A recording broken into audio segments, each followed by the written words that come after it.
करने जा रहे हैं हम स्टैक का, ठीक है। और जैसे हमने करा था नेक्स्ट मॉडल, वैसे ही प्रीवियस मॉडल भी करने वाले हैं, ठीक है। ये बहुत ज़्यादा स्टैंडर्ड क्वेश्चन है, इन पे बहुत सारे आपके जो होते हैं ना क्वेश्चन स्टैक के वो बनते हैं, तो आपको ये सारी चीज़ें एकदम करना ही करना है। इसके बाद एक हार्ड लेवल का क्वेश्चन जो हम करने वाले हैं उसमें ये इतना ही सिंपल लगता है, प्रीवियस मॉडल और नेक्स्ट मॉडल, बस हम उसमें वेरिएशन देखेंगे कि और क्या लगाना था, ठीक है। तो देखो प्रीवियस मॉडल में जैसे मैंने आपको बताया था नेक्स्ट मॉडल में कि ट्राइवर्स कहाँ से करना है, ट्राइवर्स हम उस एंड से करते हैं जिसका आंसर हमको पहले से पता है। अब क्या इसका कोई प्रीवियस हो सकता है? नहीं हो सकता। तो फर्स्ट का आंसर हमें वो हमेशा क्लियर है कि वो -1 ही होगा। इसका भी फर्स्ट का हमको आंसर क्लियर है, -1 ही होगा, ठीक है। अब हम जाते हैं, जैसे कि हमारे पास हमने पहले भी किया था स्टैंडर्ड क्वेश्चन, स्टैक है, -1 पहले से हमने इंसर्ट करके रखा है। जैसे ही हमने फर्स्ट वाला देखा, अच्छा इसके लिए अभी एम्प्टी है तो -1, ठीक है, -1 हो जाएगा। जैसे आया 4 के लिए, अब यहाँ पे 8 पुश कर देंगे। अब देखते हैं 4 के लिए, 4 ने देखा यार ये वाला तो इससे बड़ा है, तो हमने क्या करा, इसको कर दिया पॉप। हम कब तक पॉप करते हैं, जब तक -1 ना आ जाए या उससे छोटा ना आ जाए। तो जैसे -1 आया तो 4 ने भी अपना -1 ले लिया, फिर यहाँ 4 को पुश कर देंगे। फिर आया यहाँ पे 2 ने देखा यार ये तो इससे बड़ा है, फिर इसको पॉप करेगा। कब तक करेगा, जब तक इसे छोटा नहीं मिल जाता या -1 नहीं मिलता। फिर इसको -1 मिला, इसने इससे -1 रख दिया, फिर यहाँ पे आपका 2 पुश हो जाएगा, ठीक है। फिर 1 आया, 1 ने देखा यार ये तो फिर बड़ा है, फिर इसको तक पॉप करेगा जब तक -1 नहीं आ जाता। फिर अब उसको मिल गया -1, फिर ये -1 रिटर्न कर देगा, अपने मतलब आंसर पुश कर देगा। फिर जैसे 0 आया, 0 ने देखा यार मतलब फिर मेरे से बड़ा है, मतलब कि 1 यहाँ पे पुश करोगे, 1 इससे बड़ा है, फिर इसको तब तक पॉप करोगे जब तक -1 नहीं आएगा। तो इसमें देखो, आप देखो ये क्या है, डिक्रीजिंग ऑर्डर में है, बड़े से छोटा जा रहा है, सब -1 होंगे। क्यों? क्योंकि यार इससे प्रीवियस मॉडल कुछ है नहीं है उससे प्रीवियस मॉडल, तो इसलिए इसमें सब -1। अब ये वाला केस देखते हैं, ठीक है। तो इसमें देखो सबसे पहले आपके स्टैक में -1 है। जैसे ही ये आया, इसने देखा अरे इसमें तो -1 है, तो ये अपने आप में -1 कर लेगा, फिर ये पुश कर देगा 1। फिर ये 2 आया, 2 ने देखा क्या इसके ऊपर में से छोटा है, हाँ है, तो इसने क्या कर दिया 1 कर दिया और ऊपर में अपने आप को 2 को पुश कर दिया। फिर ये 3 आया, 3 ने देखा क्या इससे छोटा है, हाँ इससे छोटा है, तो इसने क्या करा लिख लिया और ऊपर में 3 में चला गया, अपने आप को पुश कर दिया, ठीक है। फिर उसके बाद 4 आया, 4 ने देखा कि इससे छोटा है, हाँ इससे छोटा है, तो उसने लिख दिया 3 और अपने आप को पुश कर देगा। फिर आया 5 ने देखा कि इससे छोटा है, हाँ है, तो इसलिए 4 को यहाँ पे इसने लिख दिया और ये आउट ऑफ 4 हो गया। तो आप देख सकते हो कि ये मैंने लिया डिक्रीजिंग ऑर्डर और ये इंक्रीजिंग ऑर्डर है ना, इंक्रीजिंग ऑर्डर, इसलिए ये पूरा अपडेट होता जाएगा। तो इसलिए आपको हर केस के लिए लेना है। जब भी हम आप क्वेश्चन बनाएंगे, जब आप इसका कोडिंग करने बैठोगे तो आप क्या क्या के लिए बनाओगे, आप बनाओगे जब केस एम्प्टी हो, व्हेन एम्प्टी मतलब स्टैक के सबसे ऊपर में -1 है, उस वाले केस में क्या करोगे। अगर स्मॉलर है, जैसे टॉप में आपका स्मॉलर नंबर रखा है, जैसे -1 है और यहाँ पे लिखा है 4 और आपके 5 इंसर्ट करना है, स्मॉलर है तब क्या करोगे। अगर मान लो ग्रेटर है तो क्या करोगे, मान लो कि ये आपका स्टैक है, ये -1, ये आपका है 4, ये आपका है, यहाँ पे आपका रखा है मान लो 2, तो आप कब तक पॉप करोगे। जैसे देखा अरे ये तो इससे बड़ा है तो इसको पॉप कर देंगे, फिर देखिए फिर इससे बड़ा है पॉप करेंगे, कब रुकेंगे, या तो छोटा मिल जाए या -1 मिल जाए। तो आपको तीनों केस को कंबाइन करके अपना कोड फॉर्म करना है।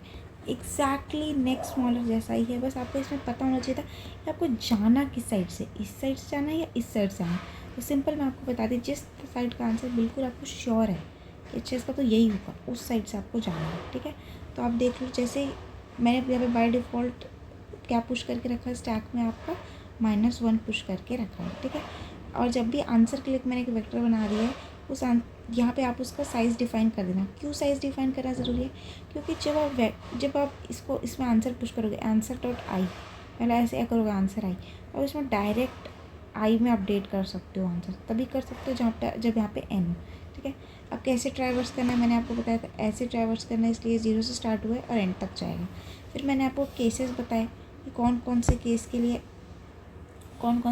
के लिए आपको ये करना है। जब एम्प्टी हो तो क्या करेंगे, अच्छा जो भी s.top था वो आंसर में पुश कर देंगे, मतलब आंसर में, और उसके बाद वो नंबर को हम पुश कर देंगे। जैसे 1 था तो 1 पुश कर दिया, ठीक है। ये वाला केस हमारा होगी। जैसे मैंने आपको ये बताया है ना, मैंने सेम वैसे ही कोड किया। जब -1 हो ओके, तो हम क्या करेंगे, सिंपली आंसर में इसका टॉप वाले को दे देंगे और ऊपर में आंसर को अपडेट कर देंगे, ठीक है। फिर उसके बाद ऐसा हो सकता है कि टॉप एस डॉट टॉप बड़ा हो, है ना, ये वाला केस। जब ये वाला केस, कि टॉप बड़ा है जो नंबर से, तो कब तक पॉप करना है, जब तक -1 नहीं आ जाता या छोटा नहीं आ जाता। तो अगर बड़ा है तो आपको तब तक पॉप करना है, कब तक पॉप करना है, जब तक -1 नहीं आ जाता या फिर उससे छोटा नहीं आ जाता, तब तक हम पॉप करेंगे। जैसे ही पॉप करके मान लो -1 आ गया, तो हम -1 को उसके आंसर में अपडेट कर देंगे और ऊपर में उस नंबर को पुश कर देंगे, ठीक है। और अगर मान लो कि -1 नहीं, यहाँ पे जैसे यहाँ 1 है ना और ये 2 है, तब तक पॉप करते गए, जैसे छोटा मिला आप रुक गए तो आपके आंसर में 1 पुश हो जाएगा और उसके बाद यहाँ ऊपर में 2 पुश हो जाएगा। तो बस ये वाला केस भी हैंडल हो गया। एक और केस हो सकता है आखिरी वाला, जब स्मॉलर हो, मतलब ये है -1, ये है 1, ठीक है, और आप देख रहे हो यहाँ पे 2 है, मतलब यहाँ मान लो 4 है, तो अरे आपने देखा कह रहे तो 4 है, यहाँ तो 1 है, सिंपली आप आंसर में टॉप को पुश कर दोगे, फिर इसको पुश कर दोगे। तो जो जो मैंने यहाँ बोला है, मैंने सिंपली वही कोड कर दिया, ठीक है। और ये कोड आपको हर केस के लिए चलेगा। बट मैंने यहाँ पे देखो ये वाला पार्ट भी सेम है, फिर ये वाला पार्ट भी सेम है, ये पार्ट भी सेम है, तो ये बार बार रिडंडेंसी आ रही है, ठीक है। और यहाँ पे देखो एल्सिफ भी लगाया, फिर उसके बाद वाइल भी लगाया, तो कुछ ऐसा है कि जिससे मैं इस कोड को क्लीनर बना सकती हूँ। देखो, पहले ही स्टेप में कोड को क्लीनर बनाने की कोई भी ज़रूरत नहीं है, आप स्टेप बाय स्टेप जाओ। जो जो मेरे को लगा मैंने वो कोड किया, फिर मैंने इसको रन किया, सारे टेस्ट केसेस के लिए रन हो रहा है। बट फिर मैंने सोचा यार वो जो रिडंडेंट वाला पार्ट है उसको मैं एक जगह लिख देती हूँ, और वो जो वाइल वाला है उसको, तो मैं सबसे पहले आते ही ये वाला पार्ट चेक कर लूँगी कि क्या वो उससे बड़ा है। देखो, अगर आपको स्ट्रिक्टली स्मॉलर चाहिए, तो जैसे मान लो यहाँ पे -1 और 2 है और यहाँ पे भी 2 है, तो इसने 2 को देखा तो इसने डिलीट कर दिया और इसके लिए नेक्स्ट स्मॉलर -1 आएगा, तो ये वाला भी केस हैंडल कर रहा है, ठीक है। तो अब देखो मैंने क्या किया, ये क्लीनर कोड है, इस क्लीनर कोड सेम चीज़ है। देखो यहाँ पे भी स्टैक में -1 पुश किया, यहाँ पे भी आंसर में n है, बट मैंने इसमें क्या कर दिया है, इसमें जो बार बार रिपीट होने वाला है उसको मैंने एक जगह रख दिया, और वो एल्सिफ के अंदर जो वाइल वाला आ रहा था, मैं सबसे पहले मैंने उसी को चेक कर दिया, क्या एस डॉट टॉप -1 के इक्वल नहीं है, और या वो वाला टॉप बड़ा है आई से। अगर ऐसा तो पॉप करते जाएंगे, और उसके बाद हम क्या कर देंगे, जैसे मान लो यहाँ पे हमारा आ गया -1 है, मान लो सिर्फ -1 है, ठीक है। क्या ये वाला केस ये हैंडल कर रहा है जिस सिर्फ -1 है, तो ये वाली चीज़ तो फॉल्स हो जाएगी, ये वाली नहीं है, तो आंसर तो टॉप में -1 पुश हो जाएगा और उसके ऊपर वो नंबर पुश हो जाएगा। तो अरे ये तो वाला केस हैंडल कर रहा है जब हम लोग में -1 हो, ठीक है। फिर उसके बाद मान लो छोटा है, -1 है, ये 2 है, ये 3 है, क्या देखो क्या एस डॉट टॉप -1 है, नहीं ये 2 है, पर क्या एस डॉट टॉप बड़ा है वी ऑफ आई से, नहीं, तो ये वाला नहीं होगा, सिंपली ये अलग जाएगा। आंसर तो टाइप में एस डॉट टॉप 3 के लिए 2 आ जाएगा और इसके ऊपर 3 आ जाएगा, सिंपली ये वाला स्मॉलर वाला भी केस आ गया। अब ग्रेटर वाला केस, जो ग्रेटर वाला आपका केस है, जो -1 4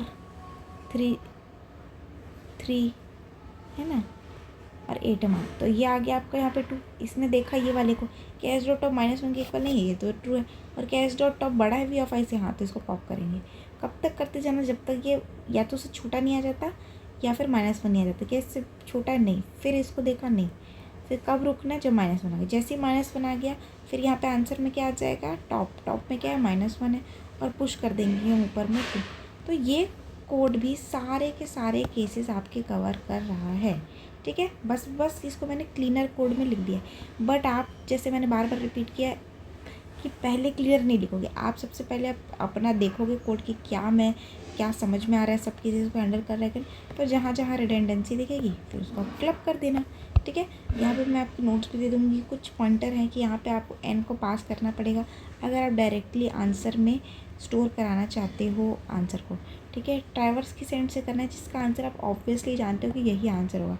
हैंडल सारे केसेस करने हैं, जो -1 हो, मतलब खाली हो, एक तरीके से एम्प्टी हो, जब स्मॉलर हो स्टैक में, है ना, स्मॉलर वाला केस और ग्रेटर वाला केस, तो आप सारे के सारे केसेस यहाँ पे आप हैंडल कर चुके हो। तो ठीक है, आपको आई होप समझ में आ गया होगा, and all the very best.